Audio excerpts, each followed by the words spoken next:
मूर्तिजापूर तालुक्यातील Kurum railway station ते मधापुरी मार्गावर मोठमोठे खड्डे असल्यामुळे सर्वसामान्य नागरिकांना तारीवरची कसरत करून या मार्गावर जीव धोक्यात टाकून जावे लागते।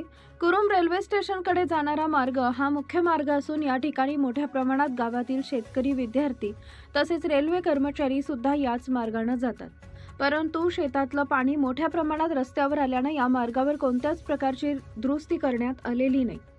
मधापुरी ते कुरुम रेल्वे स्टेशन मार्गावर मोठमोठे खड्डे असून शेतातलं पाणी संपूर्ण रस्त्यावर येऊन वाहतुकीला अडथळा निर्माण होतो।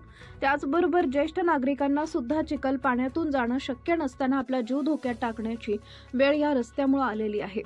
शासनाच्या दुर्लक्षामुळे हा प्रकार दिसून येतोय असा आरोप येथील नागरिकांनी केलाय। तातडीनं या मार्गाचा कायमस्वरूपी तोडगा काढून नागरिकांच्या जीवाचा विचार करावा अशी मागणी सुद्धा या भागातील नागरिक करत आहेत। या संदर्भात रेल्वे स्टेशनच्या वतीने सुद्धा मधापुरीचे ग्रामसेवक यांना निवेदन देण्यात आल्याची प्राथमिक माहिती समोर आली आहे। इंडिया न्यूज R7 उपसंपादक Mohammad Rizwan Siddiqui. Subscribe now and press the bell icon. Never miss an update.